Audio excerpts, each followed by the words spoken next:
Gracias por acompañarnos aquí en esta entrevista con el diputado Jonathan Acuña del Frente Amplio. Don Jonathan, muchas gracias por acompañarnos. Muchas gracias por el espacio para poder conversar. Don Jonathan, hay varios temas importantes que queríamos conversar con usted. Usted es miembro de la Comisión de Asuntos Hacendarios y en este momento se discute el cuarto presupuesto extraordinario, que se supone que este presupuesto traería recursos para un aumento de salario para los miembros de la fuerza pública.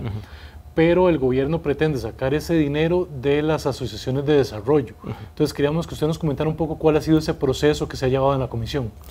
Claro, en primer lugar, en la comisión y de mi parte estamos absolutamente de acuerdo con el aumento salarial que se está proponiendo para los policías. Estamos absolutamente de acuerdo porque son salarios que se han quedado rezagados desde hace muchísimo tiempo y evidentemente es más que merecido que se haga ese ajuste salarial. Ahora bien, el gobierno de Rodrigo Chávez pretende inicialmente tomar 3.500 millones de colones de asociaciones de desarrollo para pasarlo para este aumento a los policías. Y con eso sí que no estamos de acuerdo. Con el aumento a los policías sí, con quitarle plata a las asociaciones de desarrollo no. Nos parece un error grave, pero además es una injusticia. Según la legislación vigente, a las asociaciones de desarrollo deberían girársele el 2% de lo recaudado del impuesto sobre la renta. Pero históricamente eso no ha ocurrido nunca, ni en este gobierno ni en gobiernos pasados se ha cumplido con eso. Pero además de que se ha incumplido reiteradamente con el destino de esa plata para asociaciones de desarrollo, desde el año 2019-2020 comenzó un proceso en el cual las asociaciones de desarrollo reciben cada vez menos plata. Y no es que reciban un platal, actualmente terminan recibiendo entre 1 millón, 1,5 millones de colones como mucho por año y tienen que llevar a cabo sus actividades obteniendo recursos de otras fuentes, a pesar del papel fundamental que juegan asociaciones de desarrollo en todas las comunidades de este país, ¿verdad? Y eso lo sabe todo el mundo, sabe cómo las asociaciones de desarrollo se encargan muchas veces de hacer mejoras en los parquecitos de las comunidades, de tener áreas deportivas disponibles, de tener el salón comunal que en muchos lugares, principalmente rurales, es el único espacio que tiene la comunidad disponible para realizar actividades más grandes, etc.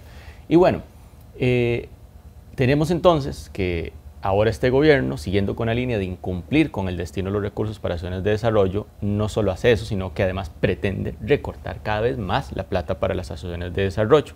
Y entonces el proceso que hemos seguido en la comisión ha sido básicamente decirle al gobierno de Rodrigo Chávez, vean, nosotros estamos totalmente de acuerdo con darle el aumento a los policías.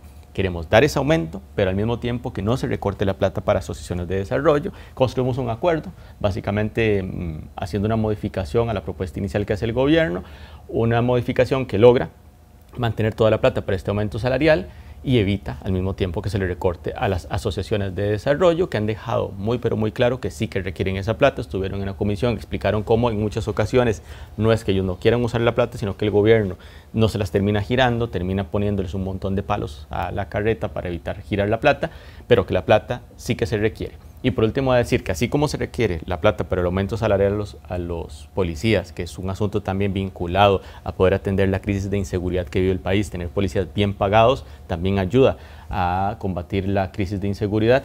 También invertir en asociaciones de desarrollo ayuda a combatir la crisis de inseguridad, porque las asociaciones de desarrollo realizan inversiones fundamentales que le dan posibilidades a las comunidades de tener, por ejemplo, espacios de recreación sanos, etcétera, que son políticas preventivas también en materia de seguridad. Así que recortar a las asociaciones de desarrollo también es contraproducente en materia de seguridad. Porque, don Jonathan, una de las críticas fuertes a esta administración ha sido el recorte en el tema social. Sí. No solo las asociaciones de desarrollo, sino en toda la materia social se ha venido recortando. Sí, lo que estamos viendo es un desastre en materia de inversión social, pero es un desastre que se vive como a través de focos puntuales de recortes. Pero si uno hace todas las sumatorias se da cuenta que lo que hay es un desastre integral.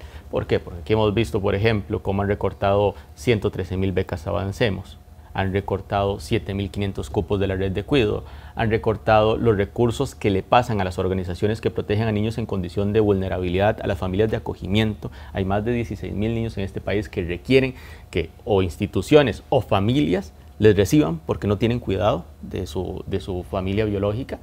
Y al PANI se le ocurre que está bien recortar la plata que le pasan a esas familias, que es una cantidad mínima, ¿no? 120.000 colones por mes para atender a un niño. Cualquier persona sabe que es una cantidad que es bastante más que limitada, y se les ocurre recortar eso. Han venido recortando la inversión en educación al punto que tenemos este año la inversión en educación más baja de la última década, ¿verdad?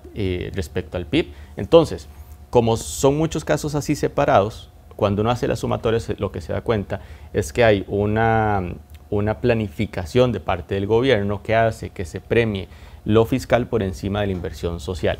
Y eso termina siendo contraproducente a todo nivel, contraproducente para el desarrollo y la equidad en el país, contraproducente además en términos económicos. Un país desigual es un país que crece menos y eso está demostrado por la literatura económica, pero además termina siendo contraproducente en materia de seguridad, porque un país que termina siendo más desigual, donde hay más familias en condición de vulnerabilidad, es un país que tiende a ser más inseguro.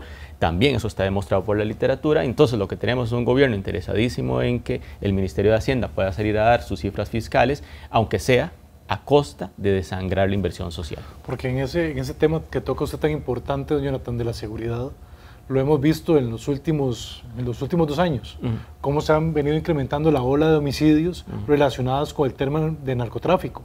Y muchas veces eso tiene que ver con el tema de educación. Sí, directamente.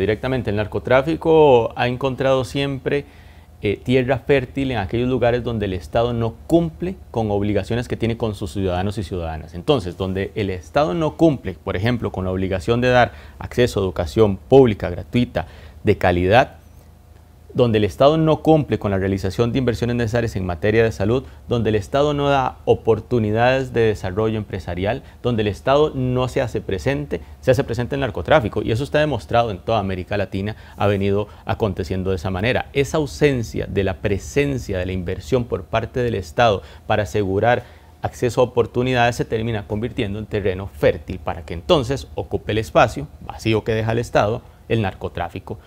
¿Por qué? Porque a fin de cuentas, un muchacho, una muchacha en alguna comunidad de este país, si tiene la posibilidad de acceder a una beca para estudiar, a pesar de estar en una familia en condición económica altamente vulnerable, tiene acceso al programa de hogares conectados para tener acceso a internet barato, si al mismo tiempo tiene chance de poder ir a una escuela que le ofrece unas condiciones adecuadas de infraestructura y de atención, esa persona tiene la posibilidad de romper con el ciclo de vulnerabilidad económica de su hogar y entonces poder acceder, por ejemplo, a estudiar, a tener el chance, a pesar de estar en una familia tan vulnerable económicamente, tener el chance de estudiar y en el futuro tener unas condiciones económicas distintas. Pero si el Estado no está ahí, si no hay hogares conectados, si no hay becas Avancemos, si no hay un proceso educativo público de calidad, entonces, ¿qué es lo que ocurre? Que su única oportunidad de desarrollo laboral en muchas ocasiones será vincularse al crimen organizado. Y es por la ausencia del Estado que termina ocurriendo eso.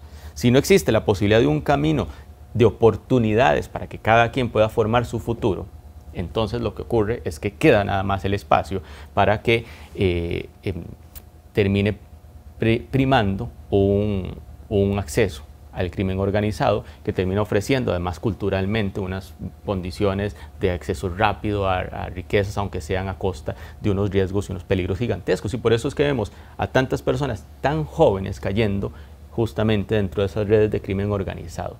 Pero no hay que olvidar que ahí juega un papel fundamental toda esta política de inversión social que es preventiva, que permite darle a la gente un camino distinto al del crimen organizado, darles unas oportunidades distintas al del crimen organizado. Si no existe ese camino distinto, pues claro que cada vez es más probable que más personas jóvenes terminen en los brazos del crimen organizado. Doña Jonathan, ¿qué se puede hacer desde la Asamblea Legislativa? Yo sé que ustedes están haciendo un esfuerzo importante, por ejemplo, desde la Comisión de Asuntos Hacendarios, de buscar recursos para esa inversión social. Pero ¿qué más se puede hacer desde el primer poder de la República? Bueno, varias cosas se pueden hacer. Además de la redistribución presupuestaria, que es lo que hemos intentado en Hacendarios, premiar, distribuir más recursos para inversión social. Eso lo hemos hecho a pesar de toda la oposición del gobierno. Otra cosa que es importante es conseguir recursos también para eso. Entonces, por ejemplo, desde nuestra fracción presentamos un proyecto de ley para volver a gravar las ganancias de capital obtenidas en el exterior que fueron desgravadas, a las que le quitaron un impuesto que es solo para grandes capitales. Se los quitaron hace poco con el llamado proyecto de lista gris, ¿verdad? Y lo que hemos dicho es, volvamos a poner ese impuesto que únicamente le aplica a gigantescas empresas que tienen posibilidades de invertir en el extranjero y obtener ganancias por invertir en el extranjero. Ningún pequeño negocio logra hacer eso. Volvamos a grabar eso y con la plata de eso alimentemos el programa de becas Avancemos, ¿verdad? Eso es lo que hemos propuesto, por ejemplo, o conseguir más recursos, pero no de sacarle más plata a la gente de clase media y a las clases bajas, ni de ponerle más impuestos a los salarios, no, sacarle eso sí, de grandes capitales que tienen más posibilidades de aportar sin verse afectados.